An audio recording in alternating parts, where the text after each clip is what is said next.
Vamos gravar para vocês a aula de farmacologia, para a gente poder dar introdução aos conceitos de farmacologia. Aqui a gente vai conversar um pouquinho a respeito de formas de apresentação dos fármacos, vias de administração desses fármacos, e vamos entender um pouquinho mais a respeito dos conceitos básicos que permeiam essa ciência tão importante aí para a nossa área de atuação, ok? Então vamos lá. Lá no módulo de introdução à medicina, quem ainda não fez, ainda vai fazer, né? Vocês vão estudar um pouquinho a respeito da história da medicina, da própria desenrolar do próprio estudo da medicina, né? E lá vocês vão poder observar que desde os primórdios, né, da humanidade, desde os primeiros registros, já se observa ali formas de se buscar alguma maneira de curar as doenças que as pessoas eram acometidas. Então, começou ali, tem vários registros de Galileu, de Galeno, né? Com vários princípios ativos que já eram utilizados ali das formas mais variadas possíveis, chás, banhos, entre outros, né? Na forma de tentar curar alguma doença, algum mal que estava cometendo aquela população ou uma pessoa específica. O problema é que na época, no começo ali, a gente tinha uma interferência grande da religião, aonde se entendia que às vezes a doença era um castigo dos deuses, né? E isso interferia um pouquinho na ciência. Só lá depois, próximo do século XVIII, XIX, onde começou, vocês vão ver também, quando vocês estudarem a evolução dos conhecimentos científicos, né? Quando a gente começou a passar do conhecimento empírico para o conhecimento científico, onde a gente foi descoberto ali os micro-organismos, os microscópios, né? Onde se percebeu que alguns desses princípios ativos tinham efeitos diretos sobre as bactérias. O que é bactéria? O que é vírus? O que é esse princípio ativo? Então, começou a se ter noção, através de um estudo científico mesmo, o que eram essas substâncias e como que elas podiam ajudar a humanidade. A partir daí, então, surgiu a ciência que vai permear até hoje e durante muito tempo da vida clínica de vocês, né? O desenrolar do dia a dia de vocês, que chama farmacologia. A farmacologia é a ciência, então, que vai estudar esses princípios ativos, que a gente depois vai chamar de fármacos, a gente vai conversar sobre um pouquinho, bastante, aliás, sobre eles nessa aula, né? E também estuda o que esses fármacos podem fazer de alteração nas nossas propriedades bioquímicas, fisiológicas, para ajudar a gente aí no controle da sintomatologia, até mesmo na eliminação de alguns agentes patológicos. Então, ela vai ajudar também dando alicerce para prescrição de medicamentos, qual é o medicamento, como que eu posso utilizá-lo, né? Será que é pó, será que é líquido? Qual é a via que eu vou usar, se é via oral, se é via intramuscular? Então, nós vamos conversar um pouquinho sobre tudo isso daí, vamos esclarecer todas essas coisas para vocês hoje, né? Bom, para a gente poder começar a conversar, pessoal, a gente precisa falar a mesma língua. Significa que eu, utilizando os termos técnicos corretos, vocês consigam me entender, né? E a hora que vocês estiverem num congresso, conversando com colegas, médicos ou de áreas afins, vocês possam se fazer entender e entender o que eles estão falando também. Então, nós vamos conversar sobre vários conceitos básicos aqui, e aí vamos introduzindo os princípios da farmacologia conforme a gente vai falando sobre esses conceitos. Então, o primeiro conceito que a gente tem aí é o conceito de princípio ativo, que é aquele componente que vai estar lá na fórmula farmacêutica, que a gente vai diferenciar, então, o fármaco da formulação farmacêutica, né, daqui a pouquinho. Então, o princípio ativo é aquele componente que também a gente denomina como fármaco, que está mais embaixo aí no slide, né, que nada mais é, pessoal, do que aquela estrutura química daquela substância que é capaz de modificar uma função fisiológica já pré-existente, né? Ela não vai criar uma função, ela muda uma função fisiológica a favor para beneficiar de alguma forma o organismo, né? Esse fármaco, essa que vai estar contido dentro de uma formulação, né? Nós vamos conversar mais para frente um pouquinho. Ele vai ser apresentado ou ele vai ser, como fala, manipulado para o paciente vai utilizar ele de uma forma específica. Como assim? Então, a gente vai usar esses dois termos para falar a respeito disso, né? Que é a dosagem e a posologia. Então, a dosagem é a quantidade desse fármaco ou desse medicamento que você vai usar, o que o paciente vai receber de cada vez.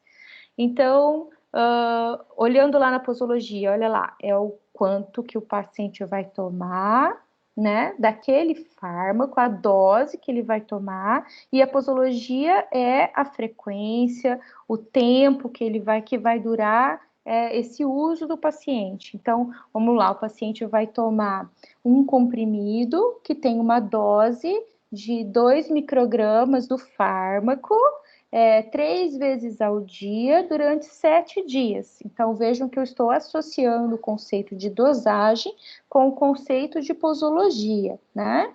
Depois, mais para frente, nós vamos somar nisso daí a forma do fármaco, que vai conter essa dosagem específica, né? E depois nós vamos associar também a via de administração, que vai estar contida lá dentro da posologia, que é a forma que o paciente vai utilizar esse medicamento, se é via oral, se é via intramuscular, se é retal, né? Se é tópica, ok? Então, vamos avançar aí nos nossos conhecimentos. Aí nós temos a diferenciação também de droga e de tóxico, né? Então, droga, toda substância capaz de modificar funções biológicas com finalidade terapêutica ou não.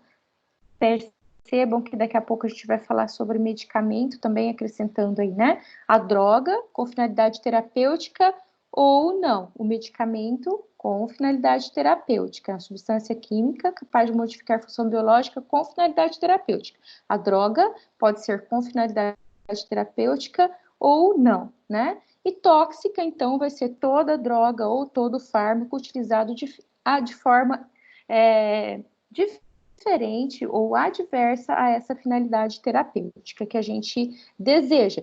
Finalidade terapêutica, nós vamos ter várias, nós vamos conversar sobre elas também daqui a pouquinho, tá? Então, nós ainda temos aí, ó, os conceitos de vacina, remédio e placebo. Vacina, vocês também vão conversar bastante, vão estudar bastante no módulo de MAD, que é o módulo de agressão e de defesa, né? Que vocês vão ver lá que são produtos biológicos, né? Que vão ser confeccionados, vão ser produzidos através de pedaços de vírus atenuados de várias formas, né? Ou pode ser através do próprio plasma do paciente, né? Que vão ser capazes de induzir uma certa imunidade ou a imunidade ativa, né? Do organismo contra a doença causada por aquele agente infeccioso, tá? O remédio é diferente do conceito de medicamento, porque no conceito de remédio a gente tem ali, olha, fé ou crença, né? Qualquer substância animal, vegetal, mineral ou procedimento, como tem ali dentro, né,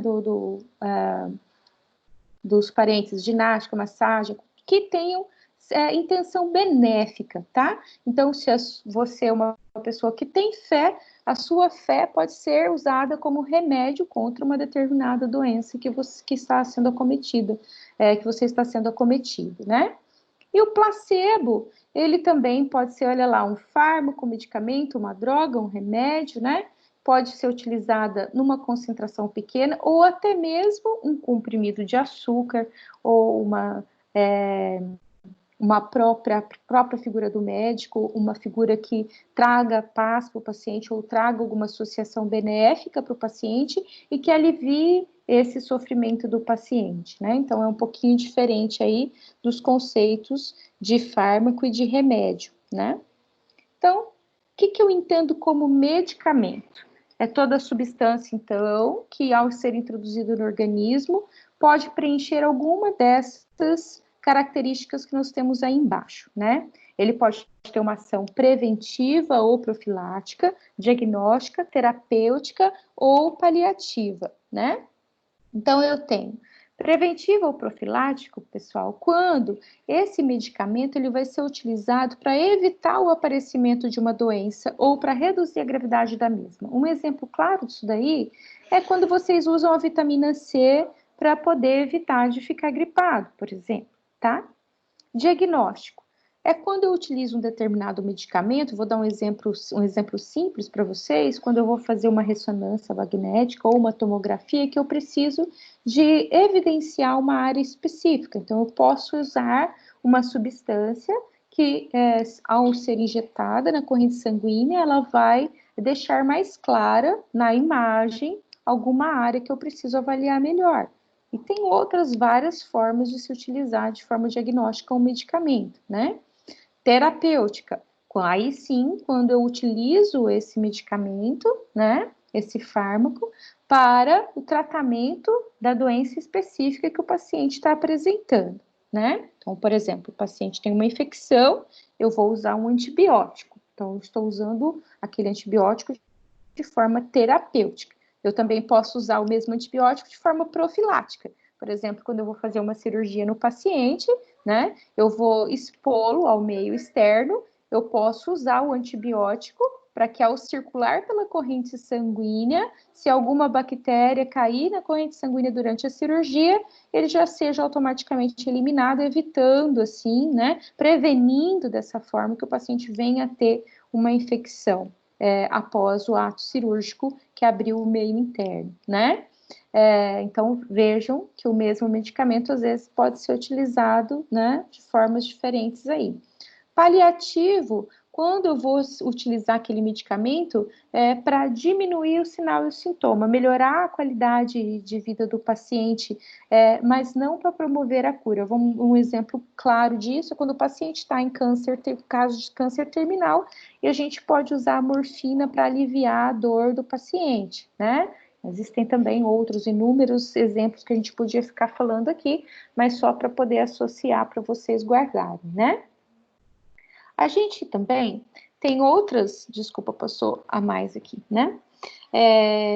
Outras características que a gente precisa discutir quando a gente fala de medicamentos, né? A gente tem as classificações aí entre simples e composto, é uma, e entre uso externo e uso interno é outra, né? Simples e composto. Simples, quando ele é feito a partir de um único fármaco. E composto, quando ele tem vários fármacos associados. Então, a diferenciação é bem clara, né? E de uso interno e uso externo. Eu acredito que está escrito igual ali, mas vamos diferenciar aqui, depois a gente corrige isso daí, né? O de uso externo é quando a gente não atinge o trato gastrointestinal.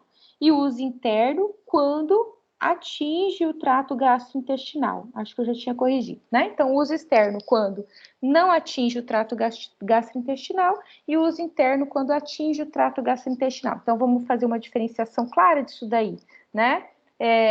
Um exemplo bem claro do uso interno é a via oral.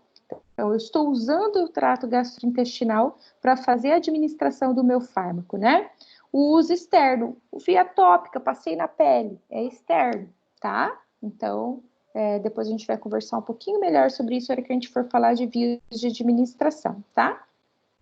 Então, ainda dentro, né, dos conceitos, falando ainda um pouco mais de medicamentos, a gente precisa diferenciar o que é um medicamento de referência ou marca, um medicamento genérico e um medicamento similar. Percebam que todas essas coisas que nós estamos conversando até agora são conceitos importantíssimos que vão estar atrelados à prática clínica diária de vocês. Então, é extremamente importante que vocês entendam. Caso vocês tenham alguma dúvida depois, nós temos o material de apoio que a professora Luciene vai compartilhar com vocês, né? Tem também os artigos que eu compartilhei, a professora Paula também compartilhou, sugiro que vocês leiam como material complementar. Ainda assim, se surgir alguma dúvida, nós podemos marcar uma reunião para tirar essas dúvidas, ou vocês podem enviar para nós e a gente vai estar conversando mais um pouquinho, ok? Então, voltando aqui, a diferenciação entre medicamentos de referência genérico ou similar. O medicamento, pessoal, quando ele é criado, né, o fármaco, quando ele é descoberto, ele cai sobre uma patente, né? Uma proteção para aquela pessoa, para aquela empresa que registrou aquela medicação, né? Então, ele entra com um nome fantasia ou um nome comercial com características que lhe são peculiares, que lhe são estabelecidas por aquela marca que estabeleceu a patente dessa medicação. Depois de um certo tempo, essa patente, ela cai, e aí sim podem se criar os medicamentos genéricos ou similares.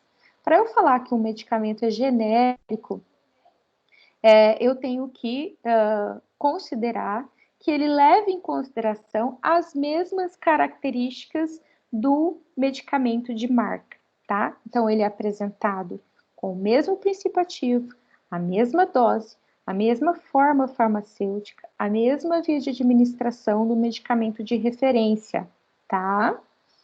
A diferença do genérico para o similar é que o similar, ele pode ter pequenas alterações do medicamento de referência.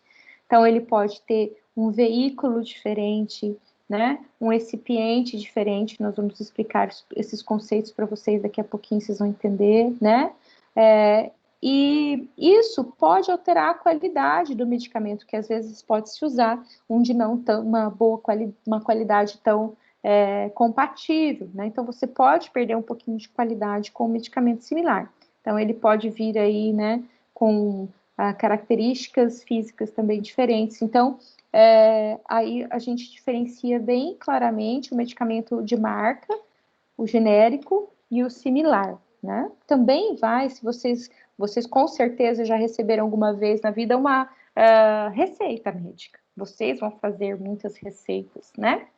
Então, quando vocês forem prescrever, o paciente pode fazer essa pergunta para vocês, né? E aí, doutor, eu posso comprar um medicamento genérico ou um medicamento similar?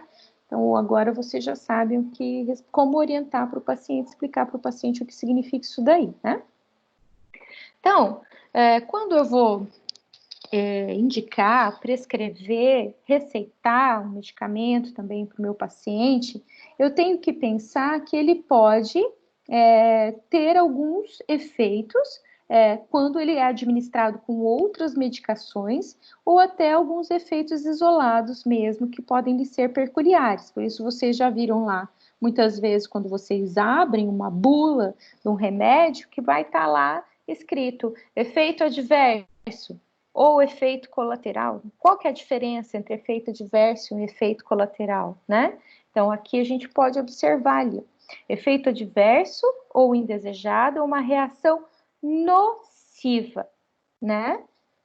De um medicamento que é administrado numa dose e numa indicação correta. Então, eu passei o remédio, a medicação correta, e mesmo assim ele apresenta um efeito que eu não quero, um efeito indesejado, tá? Já o efeito colateral, ele pode ser efeitos secundários do medicamento, né? Que não necessariamente vão ser nocivos. Inclusive, eu posso, às vezes, utilizar o efeito colateral do medicamento, eu posso indicar o medicamento exatamente pelo efeito colateral que ele apresenta, não necessariamente pela ação principal dele, tá? Então, diferença aí de efeito adverso e efeito colateral é que o efeito adverso, ele sempre vai ser uma reação indesejada, mesmo usando o medicamento corretamente. O efeito colateral, não, é aquele efeito secundário que não necessariamente vai ser nocivo, que inclusive pode ser usado de forma terapêutica por vocês, né? E aí a gente tem também o conceito de adição e de potencialização. Adição é quando eu somo o efeito de dois medicamentos. Vou dar um exemplo claro para vocês. Tem uma infecção que é causada por um micro-organismo aeróbico e por um anaeróbico ao mesmo tempo. E se eu der só um antibiótico que atinge micro-organismos aeróbicos, eu não vou ter o efeito que eu espero, né? Então, eu combino, faço a ação combinada de dois antibióticos, tá? Então, isso é uma adição. Potencialização. quando um fármaco aumenta ou prolonga a ação de outro fármaco. Eu posso utilizar um fármaco para fazer com que aquele fármaco principal que eu dei haja por mais tempo naquele indivíduo, ou para que ele favoreça alguma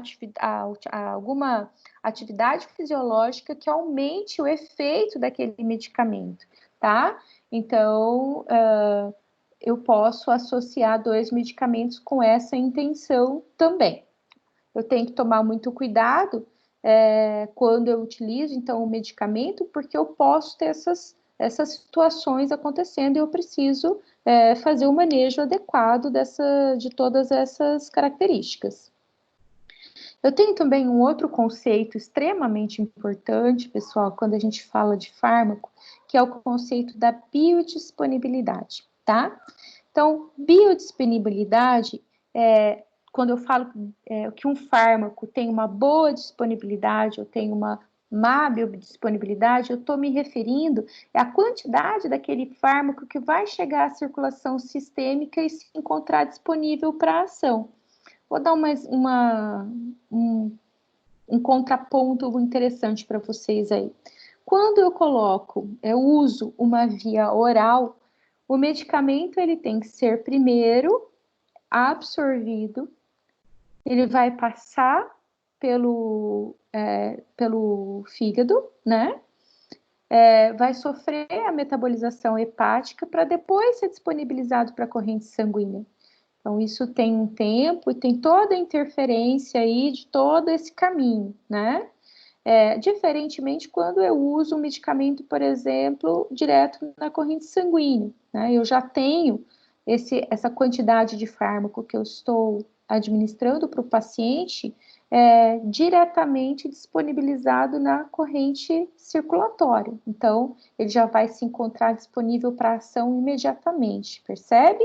Então, isso eu preciso saber quando eu também vou indicar para o paciente uma forma farmacêutica ou uma via de administração. Se eu preciso que um medicamento tenha um efeito de emergência, eu preciso de um medicamento que tenha uma biodisponibilidade grande, né? Tá?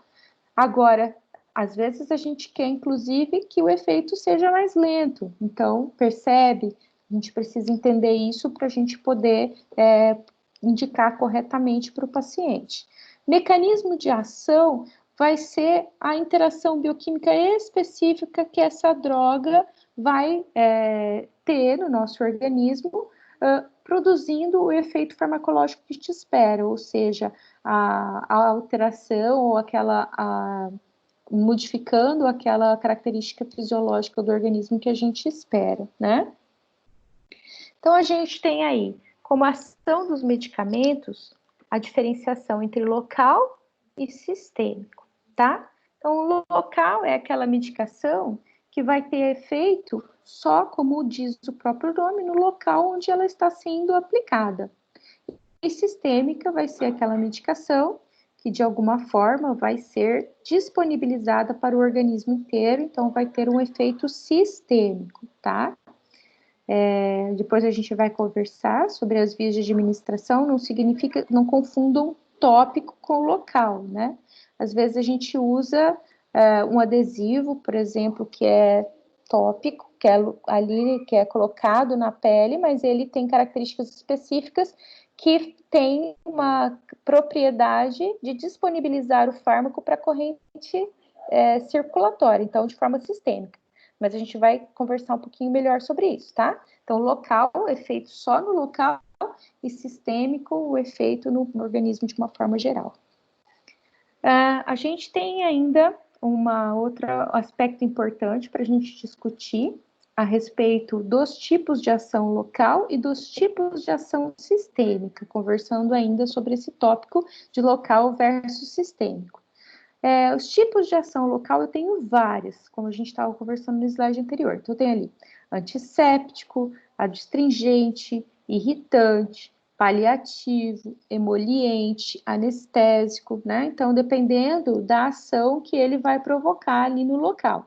Então, antisséptico, impedindo o desenvolvimento de micro-organismo, adstringente, contraindo o tecido, fechando os poros. Exemplo aí, quando vocês usam algum medicamento de ação tópica, de ação local ali na pele, para fechar os poros e impedir que vocês tenham espinho, né? Irritante, olha lá, medicamentos que irritam os tecidos. Eu posso usar um medicamento irritante de forma local para criar, daí sim, uma penetrância maior de um outro fármaco. Então, eu posso fazer a associação de alguns fármacos, né?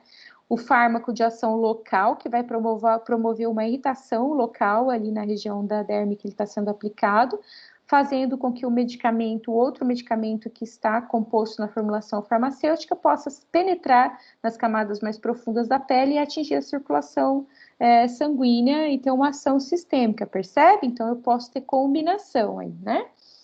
De um fármaco de ação local com fármaco de ação sistêmica. Paliativo, melhora a qualidade de vida, a gente já conversou um pouquinho sobre isso. Emoliente, lubrifica, amolece o tecido. Anestésico, paralisando as terminações nervosas sensoriais. Então, percebe que todas essas são formas, são tipos de ação local de medicamentos, né? Agora, falando sobre os tipos de ação geral ou sistêmica, também assim como a local, nós temos vários, né? Então, nós temos aí os estimulantes, os depressores, os cumulativos, os anti-infecciosos e os antagônicos. Lembra quando a gente falou lá de o efeito de adição, né? A gente falou do efeito de potencialização, a gente também tem o efeito de antagonismo, que é importante quando eu estou trabalhando com um fármaco, eu preciso saber que ele pode fazer o efeito antagônico em outro medicamento. Um exemplo claro disso é quando eu dou, por exemplo, um certo tipo de antimicrobiano para uma paciente que está tomando um anticonceptivo. Eu posso bloquear o efeito do anticonceptivo e a paciente vir a engravidar. Então, eu tenho que orientar ela que naquele período em que ela está tomando aquele medicamento contra aquela infecção, ela tem que usar outros meios para se proteger, para não engravidar. Então, isso faz parte da minha responsabilidade, percebe? Né? Então, assim como eu posso usar conscientemente um fármaco para ter o efeito de adição, né? Ou até um efeito de antagonismo, quando eu quero cortar o efeito de um fármaco, eu posso fazer isso sem saber se eu não estudar corretamente. Então, eu preciso saber isso certinho na hora de utilizar, tá? Então, estimulante aumenta a atividade de um órgão ou tecido, depressor vai fazer o efeito contrário, né? Cumulativo, alguns medicamentos, né, que podem ter a deposição em um tipo de tecido, como por exemplo o tecido gorduroso, como a própria fluoxetina, né? Vai ter uma liberação mais lenta daí, vai ter uma concentração maior no organismo. Eu preciso saber disso, porque depois isso pode ter um efeito tóxico no organismo do meu paciente. Então, eu preciso dominar essas características do medicamento. E anti-infeccioso, que vai ir daí. A gente já conversou também, assim como os de ação local, que podem ter efeito local, também tem aqueles de efeito sistêmico, que vão ser capazes aí de destruir os micro-organismos responsáveis por uma infecção que pode estar distribuída de forma sistêmica, né? Bom, para a gente poder adentrar um pouquinho mais, a gente vai começar a falar em forma farmacêutica. Então, lembra lá que eu falei para vocês da receita, que provavelmente vocês já receberam alguma receita de médicos, né? Ou de dentistas, né? Alguma forma de receita vocês já receberam, já viram de algum parente de vocês. Quando o médico ou o profissional faz uma receita lá, ele primeiro nomeia o documento, óbvio, receita, ele coloca o nome completo do paciente e ele vai colocar lá uso externo ou uso interno. Agora, vocês já sabem o que é uso externo e uso interno, né? A gente já conversou lá no começo da aula. Depois, ele coloca o medicamento, que pode ser de marca, genérico ou similar. Ele pode colocar o princípio ativo no medicamento, ou ele pode ir lá colocar já o que ele quer, o nome da marca que ele quer, né? Qual é a dosagem, né? Ou seja, por exemplo, vamos falar, amoxicilina 500 miligramas. Então, eu sei que dentro daquela forma farmacêutica que a gente vai conversar agora, eu tenho uma dose daquele princípio ativo de tantos miligramas, né? Aí ele vai colocar o número, ou um frasco, o tipo da forma farmacêutica, quantos que ele precisa que o paciente tome, lembrando lá da posologia, né? Então, eu quero que o paciente tome um comprimido de 3 em 3 horas durante 7 dias. Então, eu sei que ele vai tomar 3 por dia, vezes 7 dias, 21 comprimidos. Então, eu coloquei lá o nome do fármaco, que pode ser o princípio ativo, né? Que aí ele pode comprar o genérico, ou similar, ou o nome de marca do meu medicamento, e na sequência, então, eu coloquei a posologia, né? A dose e a posologia. A princípio, veja que todos esses conceitos a gente já conversou na aula, né? Então, vocês agora já dominam. Então, ali embaixo, e aí nessa própria posologia, ele vai colocar qual é a forma farmacêutica que ele quer, né? E aí a gente vai conversar um pouquinho a respeito disso agora, então. O que é a forma farmacêutica? É o estado final que esse fármaco, essas substâncias que são contidas na formulação farmacêutica vão adquirir, tá? Então, elas podem ser apresentadas aí de várias formas. A gente vai conversar sobre isso, né? E por que existem essas várias formas farmacêuticas para complicar a cabeça da gente, né? Para dificultar nosso trabalho? Não, simplesmente não é por causa disso, muito pelo contrário, para facilitar o uso desses fármacos e associando a tudo aquilo que a gente já falou lá, principalmente a biodisponibilidade, né? Mas também a facilidade da utilização pelo paciente, né? Um exemplo claro disso, o paciente está tendo vômitos frequentes. Eu não posso dar um medicamento para ele, né, que ele vai ter que deglutir. Então, eu vou ter que usar uma outra forma uma outra via. A gente vai conversar sobre associação de forma e via, né? Para o paciente. Então, eu preciso de uma farmacêutica que seja viabilizada para eu introduzir no paciente, por exemplo, de forma injetável, né? Então, não dá para o paciente deglutir, eu tenho que imaginar uma outra forma de utilizar. Então, as formas farmacêuticas e as vias de administração desses fármacos que vêm associadas, não tem como a gente separar, né? Eles vêm para facilitar o uso do paciente, facilitar com que a gente tenha aquela efeito terapêutico que a gente deseja, lembrando que existem, né, profilático, diagnóstico, terapêutico, paliativo, né, que a gente espera. Então, a gente tem aí, a escolha da forma farmacêutica, ela vai depender aí da natureza físico-química do fármaco, do mecanismo de ação desse fármaco, do local de ação, né, e da dosagem. E aí a gente vai conversar um pouquinho sobre isso individualmente em cada uma dos tipos de formas farmacêuticas e depois nós vamos associar com as vias de administração, tá? Então, por que existem as diferentes formas farmacêuticas? Olha lá, como a gente já conversou um pouquinho. Para facilitar a administração, para garantir a precisão da dose, para proteger a substância durante o percurso pelo organismo. Por exemplo, a gente vai conversar lá sobre a drágia, ou sobre a cápsula, né? Que eu quero proteger de alguma forma da passagem pelo estômago ali, né? Então, eu tenho formas farmacêuticas diferentes, tá? Garantir a presença no local de ação específico, tá? Então, se eu quero local, se eu quero sistêmico, facilitar a ingestão, né, da substância ativa. Então, eu posso usar, por exemplo, uma criança, ela tem mais facilidade de tomar um xarope coloridinho, docinho, do que um comprimido grande e amargo. Então, eu vou usar uma forma diferente farmacêutica para facilitar a ingestão daquela substância que eu preciso. Proteger o medicamento devido a restrições físico-químicas da substância, como eu acabei de falar, do efeito ácido do estômago. E, em alguns casos, em situações de faixa etárias diferentes, ou até mesmo quando o paciente está inconsciente e eu não consigo fazer com que ele degluta um comprimido. Eu tenho que usar outra forma farmacêutica para conseguir utilizar aquele fármaco e conseguir a ação que eu espero, né? Então, eu tinha falado para vocês que o fármaco ele vai estar dentro de uma fórmula farmacêutica. Essa fórmula farmacêutica ela é composta de outras substâncias que podem dar gosto, cor, estabilidade, né?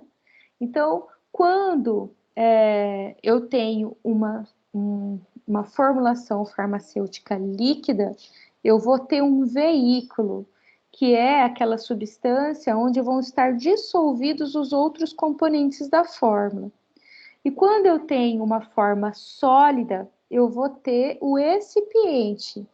Da mesma forma que o veículo, né? Ele vai ser um ingrediente inerte ali, que vai ser misturado ao princípio ativo para dar corpo, dar volume, dar forma, dar peso para o medicamento, né? Porque às vezes a dose do fármaco é pequena para a gente poder ter uma forma sólida para o paciente poder manipular.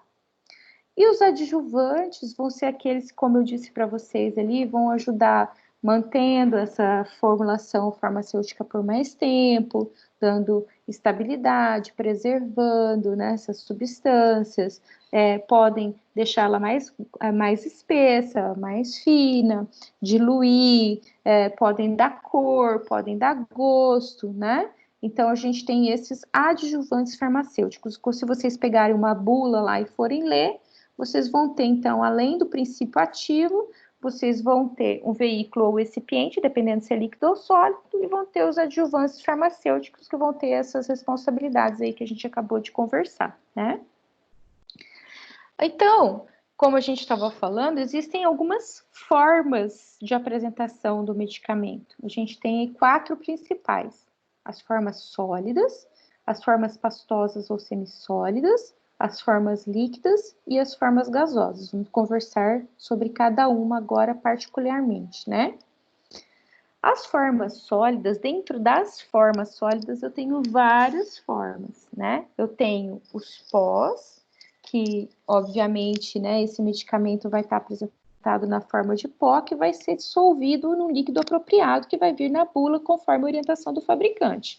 Pode ser água, pode ser soro, né? Então, a gente vai ter que ler lá a orientação do fabricante para saber como que ele vai ser manipulado, tá? Eu também tenho o comprimido, que vai ser a forma sólida, né, do pó do medicamento. Então, pensa naquele pó lá, se eu pego, faço uma compactação, uma compressão daquele pó e dou para ele uma forma, conforme vocês estão vendo aí no slide, pode ser redondinho, ovalzinho, sextavadinho, né? Então, tem várias formas que eu posso dar a hora que eu comprimir esse pó do medicamento para dar uma forma característica para ele, né? Esse comprimido vai ter uma absorção gastrointestinal. A grande maior parte da absorção é intestinal, né? Mas aí, como a gente já vinha conversando nos slides anteriores, né? Ele vai sofrer o efeito da primeira passagem, que é do metabolismo hepático, né? Então, ele tem que ser absorvido, aí ele vai passar pelo metabolismo hepático para depois ser distribuído, para ser disponibilizado para a circulação, né? Esse pode ser uma coisa que a gente manipule positivamente ou que pode ser um problema para a gente quando a gente quer um efeito mais rápido da medicação, por exemplo, tá? Então, a gente tem as situações onde os comprimidos vêm com essa pequena ranhura, uma divisão no meio do comprimido. A gente normalmente orienta, e é importante a gente falar isso na aula, né? Que sempre que você vai dar uma medicação para o paciente, você já procure, lembra da dosagem, né? Você já procure dar na dosagem adequada, tá? Evitar o paciente dividir comprimidos, porque como que você vai ter certeza absoluta que na hora da compactação daquela forma farmacêutica, você tem 50% do fármaco para a metade direita e 50% metade do fármaco para a metade esquerda. Então, a gente procura sempre tentar já fazer para prescrição do fármaco na quantidade adequada, no comprimidinho, né, na dosagem certa.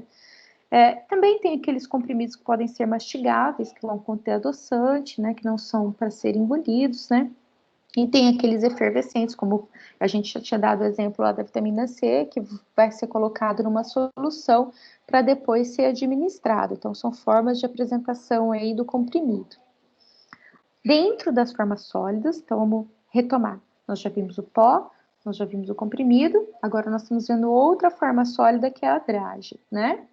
A drágea, um exemplo clássico, até coloquei aí porque é mundialmente conhecida, né? E principalmente aqui, a população conhece muito a tal da neosaldina, né? Mas existem vários outros fármacos, outras formulações farmacêuticas que são apresentadas na forma de drágea. Mas é um exemplo clássico que eu coloquei aqui para vocês associarem, né? Lembrando do PBL que é importante sempre a associação para a gente não esquecer um conhecimento que a gente está adquirindo, né? Então, a drágea, pessoal, ele nada mais vai ser do que um comprimido revestido, muitas vezes, pode ser por uma resina, mas muitas vezes por sacarose. Se vocês olharem lá no material de apoio que vocês vão receber, vocês vão ver uma drágea partida ao meio, né? Não é uma camadinha simples de sacarose, são várias e várias camadas de sacarose que vão aí, então, tá protegendo essa formulação farmacêutica contra o quê? Contra o gosto desagradável que ela tem. O paciente pode ter dificuldade de aderir ao tratamento, né? De utilizar essa medicação que você passou por causa do gosto ruim.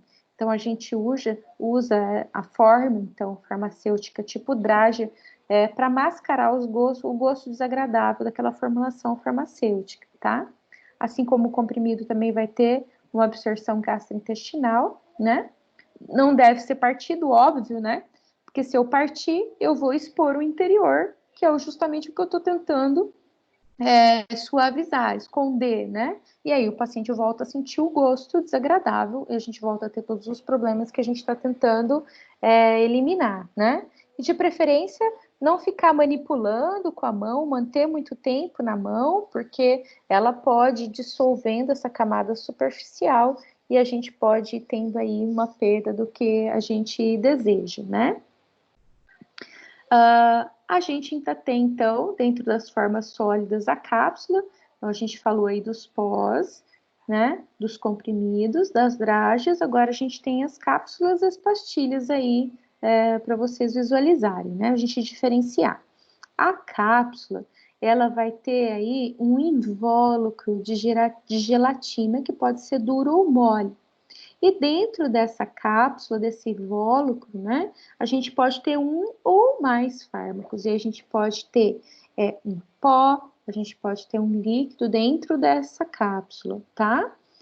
A absorção é intestinal, então essa cápsula, esse invólucro, ela protege a formulação farmacêutica da passagem pelo estômago, né, do efeito do ácido clorídrico ali do estômago, ok? Então, para isso que a gente usa a forma farmacêutica tipo cápsula, para medicamentos, para fármacos que são sensíveis a esse pH, a esse ambiente do estômago aí, e a gente não quer ter efeito prejudicial, ou a gente não quer ter perda desse mecanismo de ação, da capacidade do fármaco, né? Então, a gente faz essa proteção com a cápsula, utiliza essa forma farmacêutica tipo cápsula. Logicamente, não deve ser aberto, né?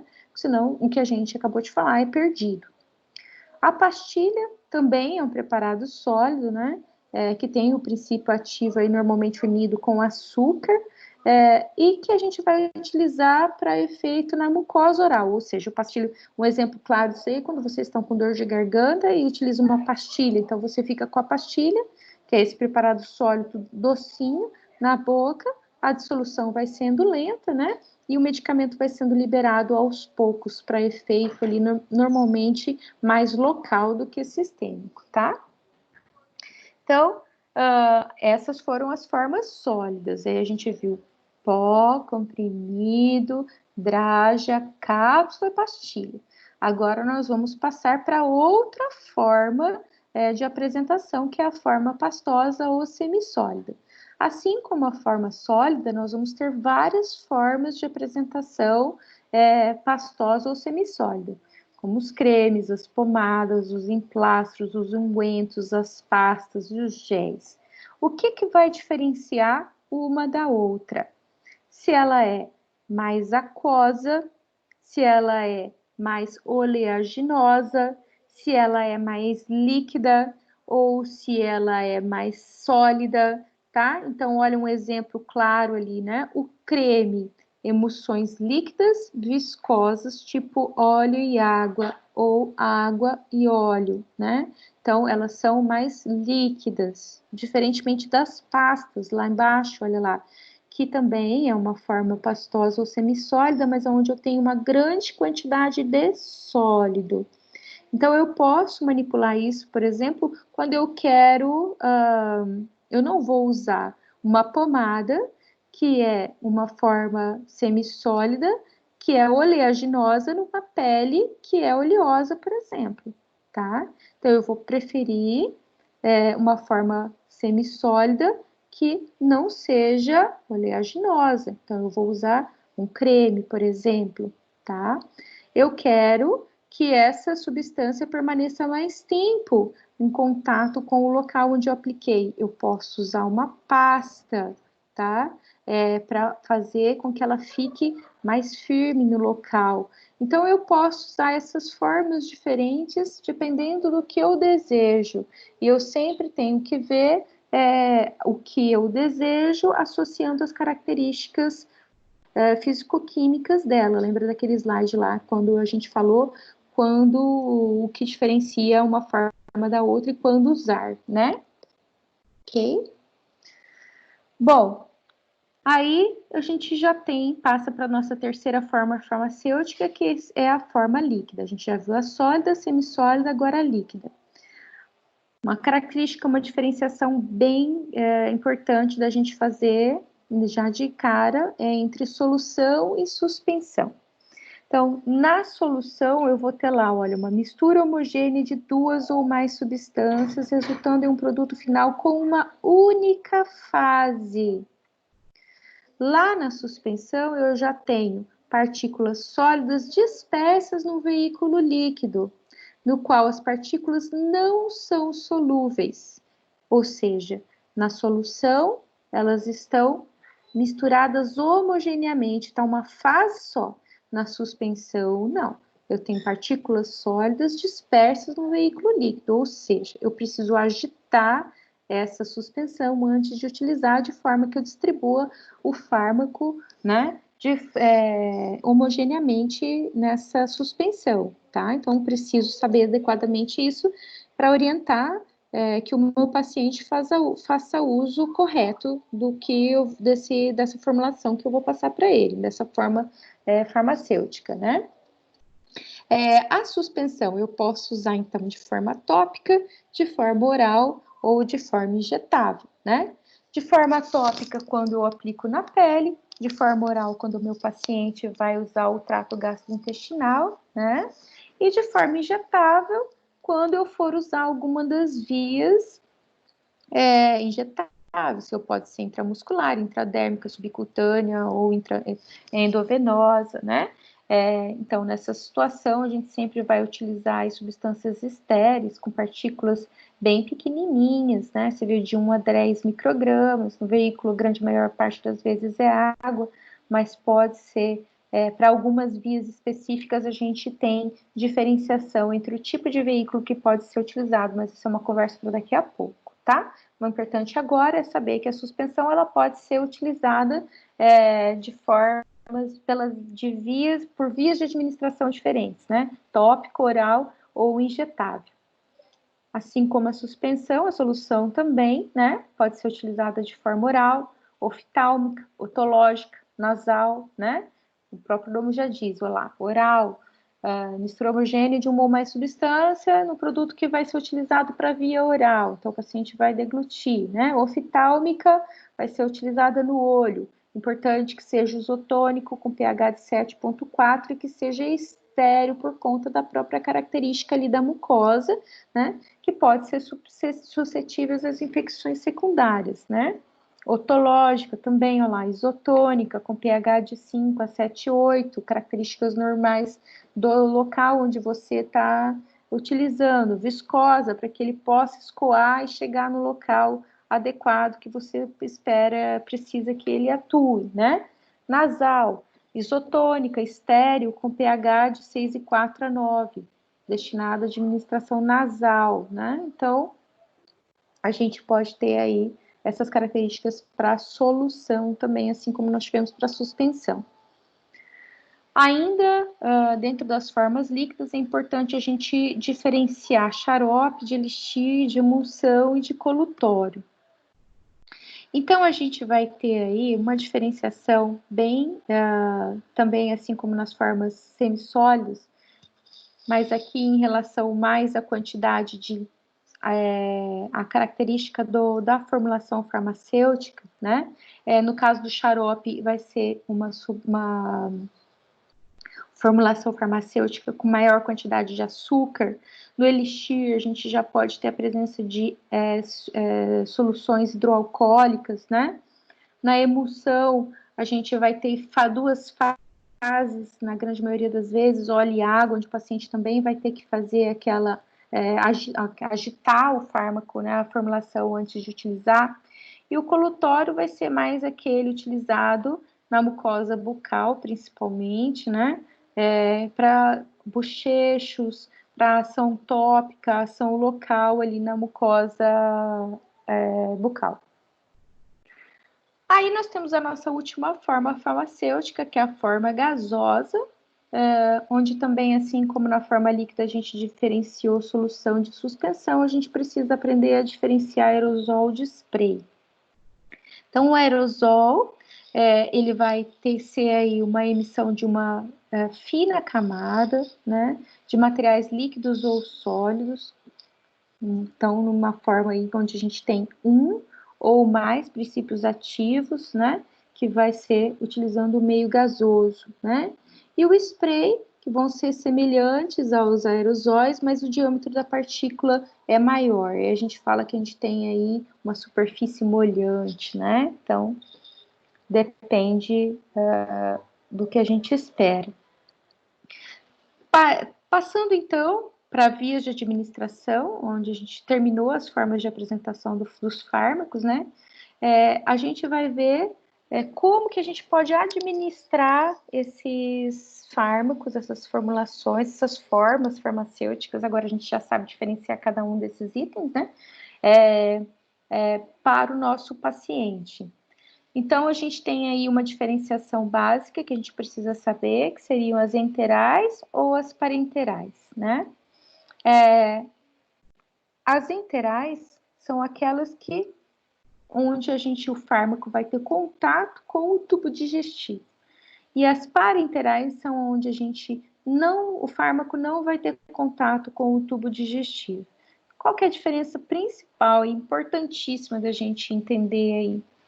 Quando a gente utiliza as formas enterais, nós vamos ter aquela situação do efeito da primeira passagem, né? A gente vai ter absorção, metabolismo hepático, para depois cair na corrente sanguínea, né?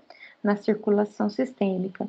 A via parenteral, não. Como ela não usa o tubo digestivo, a gente já tem uma biodisponibilidade maior do medicamento, porque ele vai ser disponibilizado diretamente na corrente sanguínea ou vai ser mais facilmente disponibilizado, porque não vai ter essa característica da primeira passagem, né? Que é isso que a gente acabou de falar, absorção, passagem pelo metabolismo hepático, depois distribuído para a circulação. Das formas enterais, nós vamos ter aí as orais, sublinguais, gástrica, duodenal, retal, né? E na parenteral, a gente vai ter aí endovenoso, muscular, subcutâneo, intradérmico e intraperitoneal. Então, nós vamos estar considerando sempre entre enteral e entre parenteral. Então, tudo que não utiliza o tubo digestivo vai ser parenteral, tudo que utiliza o tubo digestivo vai ser enteral. Então, de novo, né, a gente se pega naquela pergunta, para que existem vias de administração diferentes? Assim como a gente se perguntou lá, por que existem formas de apresentação diferentes? Não é para dificultar a nossa vida, é para facilitar a nossa vida. Então, a gente precisa entender para que isso aconteça, né? Tá? A gente não se confunda. Então, a escolha do fármaco, né, em relação à via ideal, eu vou fazer pesando esses cinco itens, de acordo com cada paciente que eu tiver, de forma individual, né? Então, eu preciso de uma maior biodisponibilidade, ou eu preciso de uma mais fácil administração, ou eu preciso de um custo mais baixo, menos riscos, que não cause desconforto ao paciente. Vamos trocar uma ideia a respeito disso. O que é mais confortável? Engolir um comprimido ou tomar uma injeção? O que é mais confortável, às vezes, para a criança? Tomar um líquido cor-de-rosa, docinho, ou engolir um comprimidão, né? Em relação à forma, em relação à via, né? Se eu preciso de um medicamento de emergência, eu vou esperar o paciente engolir o comprimido, para ser absorvido, passar pelo metabolismo hepático para depois cair na corrente sanguínea, ou eu vou disponibilizar o medicamento via endovenosa, direto na corrente sanguínea. Então, assim, quais são os riscos e os benefícios que eu tenho?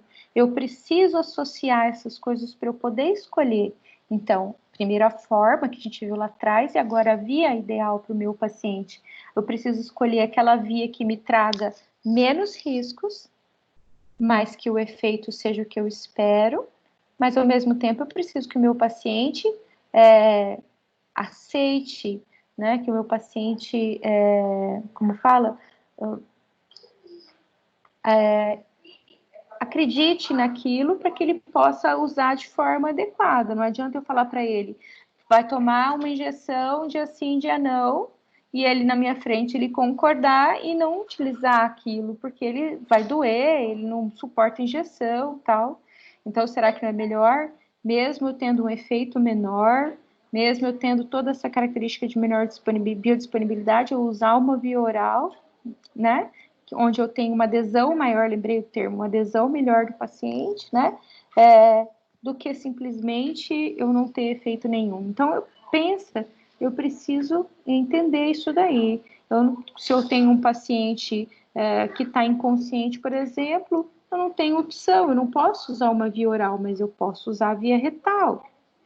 Eu posso introduzir o medicamento no ânus do paciente, eu posso introduzir o medicamento via intramuscular. Então, percebe? Nós temos várias situações e para isso nós temos vias de administração diferentes desses medicamentos, né?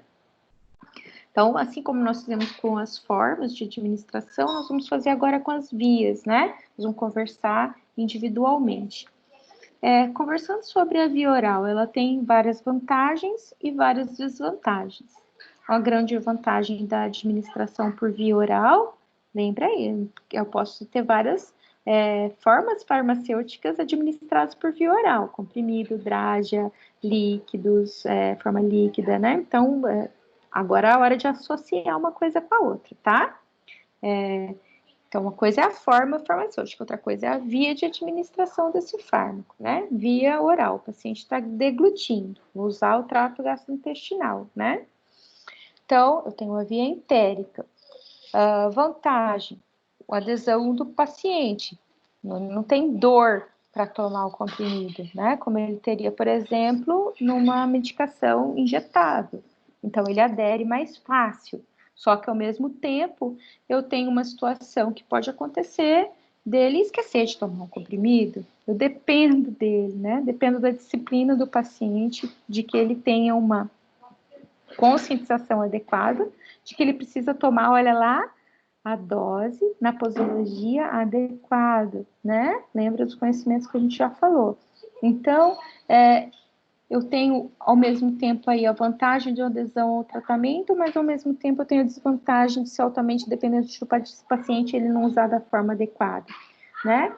Eu tenho a vantagem de ser não invasivo, como é um medicamento injetável, por exemplo, mais seguro, porque eu tenho um tempo até ele fazer o efeito, né? Ele não precisa ainda deglutir, ser absorvido, passar pelo metabolismo hepático. Então, por exemplo, se o paciente tomou uma dosagem, fez um uso inadequado né? Não usou dentro daquela posologia que você indicou.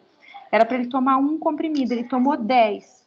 Até esse medicamento, né, passar por todo o trato gastrointestinal, pelo metabolismo hepático, ser distribuído na corrente sanguínea, você tem um tempo, né, que você pode intervir. Diferentemente se você injetar direto na corrente sanguínea, por exemplo. Se você errar a dose, pode ser altamente tóxico e você não ter tempo para intervir, né?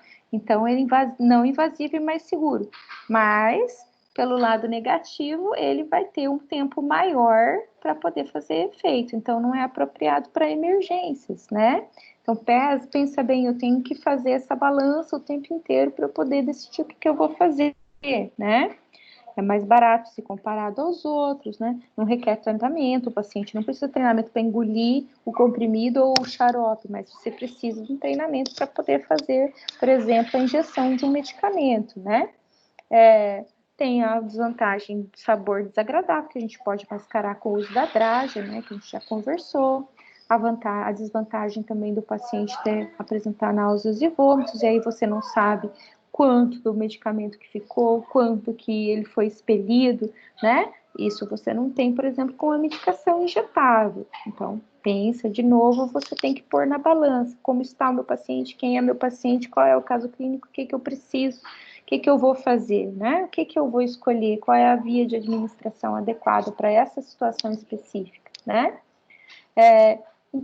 Coisas negativas também, pode ter interação com drogas, o próprio ácido do estômago, né? Ou o próprio a interação com outros alimentos que o paciente ingeriu ao mesmo tempo, né? Um alimento muito básico, por exemplo, que altera, então, aí, a metabolização desse medicamento. Então, percebe que a gente tem algumas características que a gente precisa considerar na hora de escolher a via oral, tanto o lado positivo quanto o lado negativo, né? A gente tem, então, a via de administração por via mucosa. Olha aí, eu gosto muito desse slide porque desmistifica um pouquinho, né? Mucosa, pessoal, nós temos em várias regiões do nosso, vários locais. Nós temos aí a mucosa retal, né? Nós temos a mucosa bucal e a mucosa nasal. Então, mucosa eu tenho em vários locais. Características comuns da mucosa. Eu tenho alta vascularização, uma superfície diferente, por exemplo, da derme, que tem várias camadas, é uma superfície epitelial mais fina, né? Então, o medicamento, ele vai ter uma rápida absorção e uma rápida distribuição para a corrente sanguínea, porque eu tenho muitos vasos ali na região da mucosa, né? Então, eu posso utilizar esse medicamento para ter um efeito mais rápido, ele não vai ter aquele efeito da primeira passagem, tá? Ele vai burlar esse metabolismo hepático, então vai ter uma biodisponibilidade melhor, né? Ele vai ter uma absorção mais rápida e o medicamento vai chegar mais rápido para ser distribuído no local de ação, né? Então, a gente pode usar aí, lembra do colutório que a gente falou? É um dos que pode ser utilizado aqui via mucosa, né? Ali para efeitos locais. A gente também tem aí gel, tem pasta, tem pomada, dependendo do que a gente quer, né? A gente pode usar a fricção ou bochecho via mucosa bucal, né?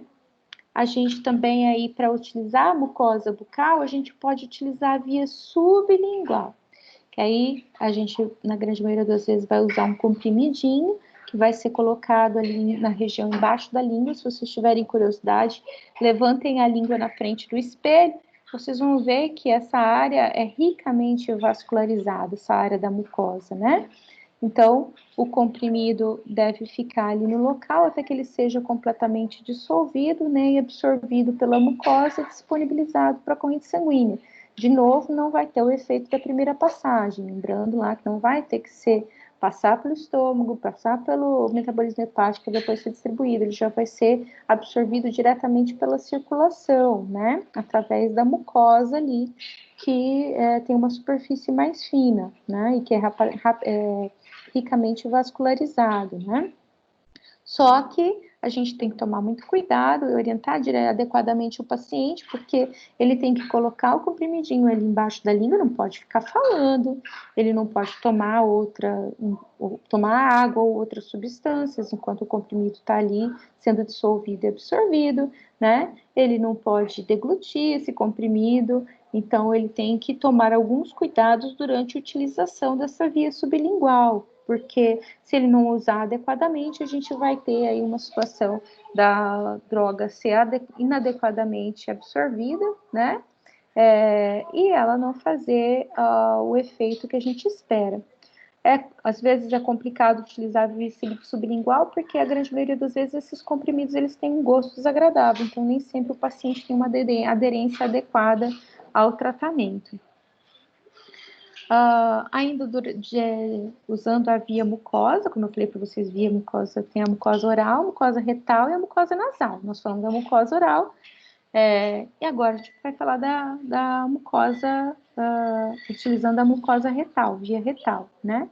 Assim como a mucosa oral, a mucosa retal, a via retal, também tem uma biodisponibilidade muito grande, porque mais ou menos 50% dessa medicação vai ser já absorvida pela corrente sanguínea, não passando pelo, então, não tendo aquele efeito da primeira passagem que a gente já conversou. Então, também tem uma alta biodisponibilidade, né? Também é uma via adequada para uso pediátrico, quando a gente não consegue fazer com o paciente degluta, é uma via boa para quando o paciente está com vômito, né? Não consegue deglutir, então a gente pode usar a via retal.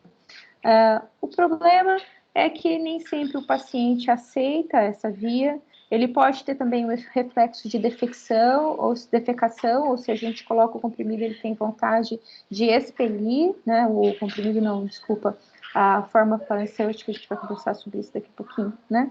A gente coloca o medicamento e ele tem um reflexo de defecar, então isso é um problema.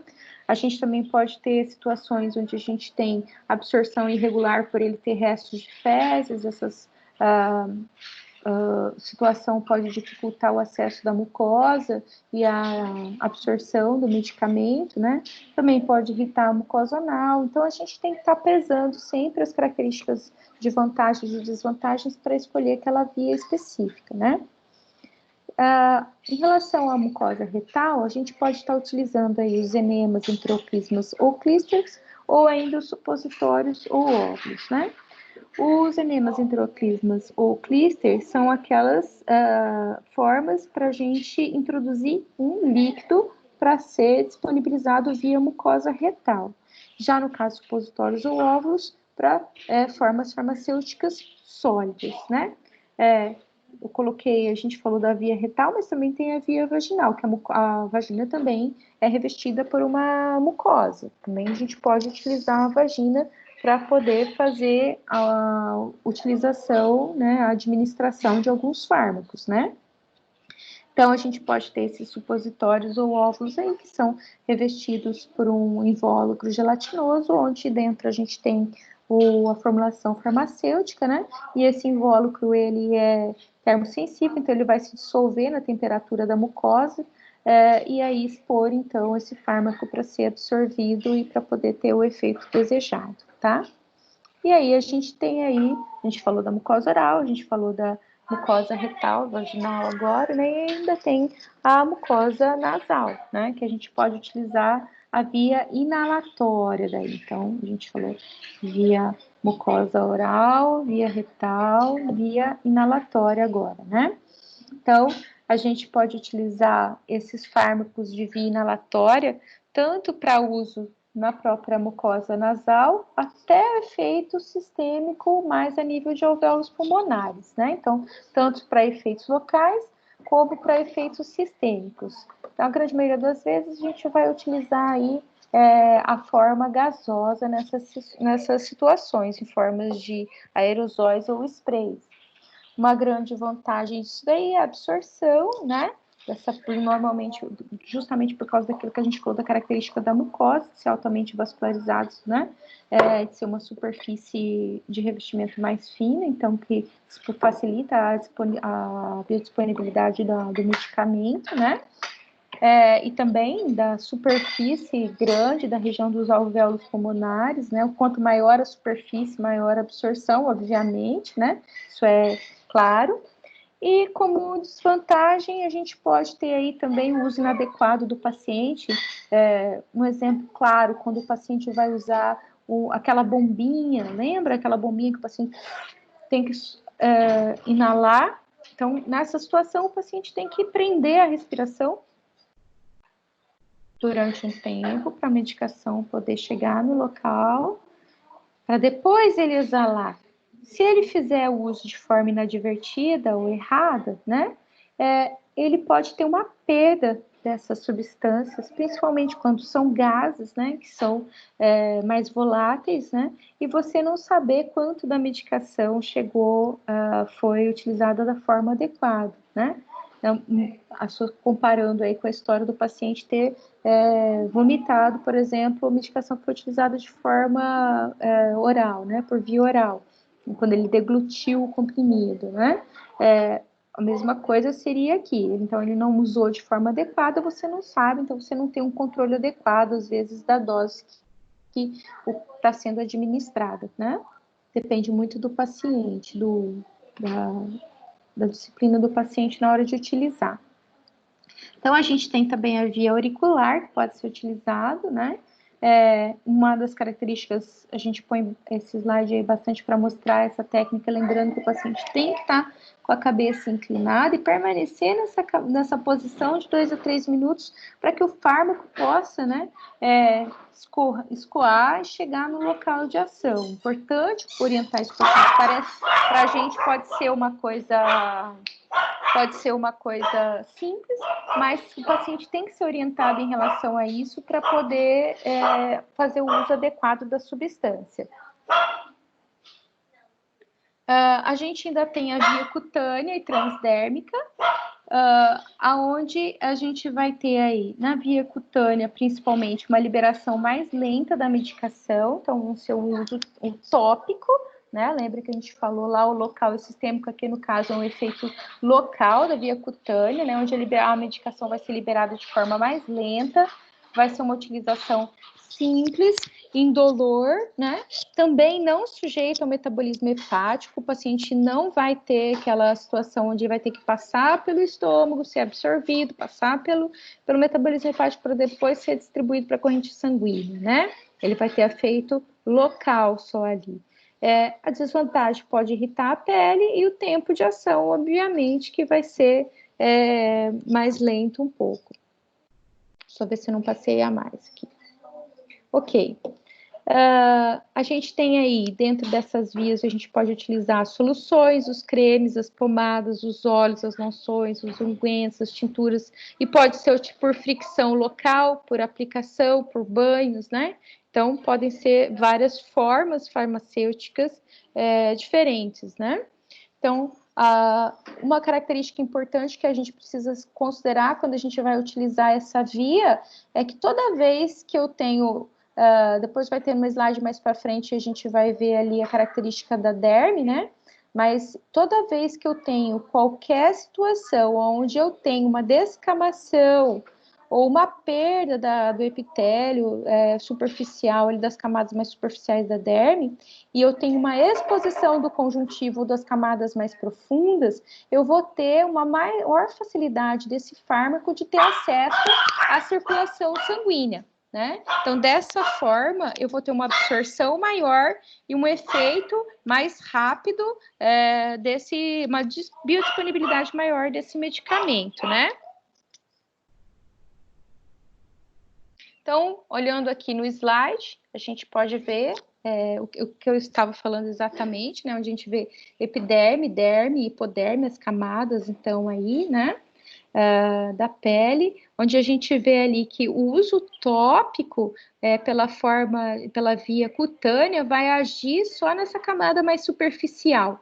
Quando eu já falo de uma forma transcutânea ou percutânea, né? Eu já falo de um medicamento que está sendo utilizado ali na superfície, mas que vai ter uma penetrância maior e vai atingir os vasos de maior calibre, então vai atingir a circulação sanguínea, né? E assim vai ter uma biodisponibilidade maior, um efeito mais rápido, né? E um efeito sistêmico. Um exemplo disso são aqueles PETs de hormônios, né? Onde você tem a associação de um ou mais fármacos, onde um fármaco gera uma irritação ali na superfície, abre então os poros e facilita a penetração do segundo fármaco, que é o fármaco que vai ter o efeito sistêmico, né? Então, a gente pode ter então essa via aí percutânea. Então, nós vimos as vias enterais, agora nós vamos conversar sobre as vias parenterais, tá? São aquelas que não utilizam o tubo digestivo, né?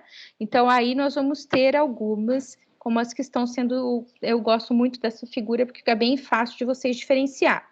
Nós temos, então, a intradérmica, a intravenosa, a subcutânea e a intramuscular. A diferença básica entre elas, obviamente, o próprio nome já está dizendo lá, intraderme. Então, dentro da derme. Intravenosa, dentro do vaso. Subcutânea, abaixo da pele. Intramuscular, dentro do músculo. Então, são vias parenterais as mais utilizadas. Intramuscular, olha lá, né? Então, o medicamento vai ser absorvido pelo endotélio dos capilares vasculares e linfáticos que estão passando ali, permeando as fibras musculares, né? Então, eu vou ter uma absorção mais rápida, eu posso utilizar essa via mesmo em pacientes inconscientes, né? Eu posso, eu tenho uma biodisponibilidade maior, não tem o efeito da primeira passagem, né? Vai ser disponibilizado diretamente para a corrente sanguínea, né? Não tem o metabolismo hepático nessa situação. Eu só tenho que tomar alguns cuidados, como, por exemplo, como volume, a quantidade que eu vou injetar de volume. Eu não posso injetar uma quantidade grande de volume, porque senão, pelo próprio efeito mecânico da quantidade de líquido que eu injetei, eu posso ter a isquemia, como fala, vasoconstrial, a pressão na superfície de alguns vasos, né? E a isquemia, e eu posso ter necrose, eu posso ter o próprio efeito mecânico mesmo de estiramento das fibras musculares, e que isso pode gerar dor no paciente, né? Então, eu tenho algumas características que eu preciso considerar, né? O veículo tem que ser pode ser não aquoso, ou pode ser suspensão. Então, mesma coisa que das outras vias que a gente estava falando, a gente tem que considerar as vantagens e as desvantagens para ver o que vai pesar mais, né? Como desvantagem, obviamente, toda via injetável eu vou ter dor, porque é invasivo, né? Eu posso, como eu disse para vocês, ter lesões musculares, e também posso ter até processos inflamatórios e até infecciosos secundários, se eu não fizer uma higienização adequada da área onde eu vou fazer essa injeção, né? Então, eu tenho também ainda, dentro das vias parenterais, a via endovenosa. Como eu já falei há alguns slides atrás com vocês, nessa situação eu tenho um efeito muito rápido, né? Porque eu estou disponibilizando diretamente na circulação, tem uma biodisponibilidade grande do medicamento, né? Eu posso administrar uma quantidade maior de volume do que na via intramuscular, mas eu tenho que fazer isso de forma lenta, gradual, não posso fazer de uma vez, tá? Também tem que tomar cuidado com substâncias irritantes, porque eu tenho que diluir isso para não ter um efeito indesejado no meu paciente, né? Eu tenho a possibilidade de controlar a dose, porque eu que estou manipulando, eu vou injetar, eu sei, não dependo do meu paciente para usar, para controlar a dose, por exemplo, né? Ele vai tomar, desde que ele tome adequadamente. Lembra lá que a gente falou da posologia? Um comprimido que tem uma dose tal do fármaco de 8 em 8 horas durante 7 dias. Eu não sei se ele vai usar de de 8 em 8 horas, eu não sei se ele vai usar durante os 7 dias que eu falei, ele pode usar menos, ele pode um dia usar um dia sim, um dia não, tomar um comprimido agora, não tomar o outro, né? Nessa situação, não. Eu tenho um controle adequado, porque sou eu que estou administrando aquele medicamento para aquele paciente. Mas eu tenho que tomar muito cuidado, porque o efeito é rápido, né? Eu não tenho aquele delay, aquele tempo lá de absorção, metabolização hepática, para distribuição, eu já tenho a distribuição imediata, né? Então, tem que tomar muito cuidado para não ter efeitos indesejáveis, né? De novo, a gente tem que pesar as vantagens e as desvantagens para a gente poder escolher qual é a via que a gente vai utilizar para aquele paciente, tá? A gente tem ainda a via subcutânea, como a via parenteral, que a gente vai ter uma absorção boa, né? Desvantagem que a gente pode ter aí por causa das substâncias irritantes, dor e necrose no local, né? Então, volumes pequenos também, assim como para intramuscular, né? Não posso usar grandes volumes, justamente por todas aquelas características que a gente já conversou. Bom, pessoal, um outro assunto muito importante para a gente finalizar essa aula de hoje é sobre as sobras de medicamentos. Quando a gente falou para vocês lá que na receita, o profissional que fez a receita vai colocar lá na frente do medicamento quanto daquela forma farmacêutica que ele quer, por exemplo, 21 comprimidos, um frasco, né? Um tubo, né? É exatamente para tentar controlar um pouco a respeito das sobras de medicamento. Então, eu tenho que sempre tentar limitar a quantidade de medicamento que eu vou passar para o paciente para que não sobre medicamento, né? E se sobrar medicamento, orientar claramente o meu paciente que ele tem que tomar muito cuidado para não fazer a automedicação, a autoutilização sem orientação do profissional e também para não jogar fora, dispensar essa medicação de forma aleatória, de forma errônea, né? Eu não posso jogar medicamento que sobrou nem no lixo comum, nem no vaso sanitário. Hoje nós temos um problema seríssimo de contaminação dos lençóis freáticos por conta de fármacos, né? De medicamentos que foram jogados fora da forma inadequada. Nós temos em todas as farmácias, todas as farmácias existem locais para dispensação, para jogar fora os medicamentos que sobraram, tá, pessoal? Assim como no supermercado, não tem lá uma área de coleta de lixo reciclável, na farmácia, farmácias também tem, tá? Só que daí para medicamentos vencidos ou sobras de medicamentos. Então, pensem bem que vocês são profissionais de saúde, né? No conceito de profissional da saúde também pesa isso, a sua capacidade de orientar corretamente o paciente, né, de fazer a dispensação adequada e de não fazer a autoutilização desse medicamento sem orientação adequada do profissional, né? Muito cuidado também de não orientar o paciente a não deixar o medicamento ao acesso fácil de crianças ou de idosos que não têm a capacidade de julgar se aquilo pode fazer mal ou não, né? Então, muito cuidado em relação a isso. Nós temos várias leis que regem, né, o descarte adequado de medicamentos. Se vocês tiverem curiosidade, consta aí na aula para vocês pesquisarem, né? Todos nós precisamos estar cientes disso para poder cumprir o nosso papel aí de orientadores dos nossos pacientes. Certo? Finalizamos então por aqui hoje mais um assunto. Eu espero que vocês tenham gostado. Tenho certeza que vão usar muito para o resto da vida de vocês tudo que a gente conversou aqui hoje, né? De novo, lembro que vocês têm um material de apoio para vocês estudarem. E se tiverem dúvidas, nós estamos totalmente à disposição de vocês. Certo, pessoal? Foi um prazer e logo nós estaremos juntos presencialmente.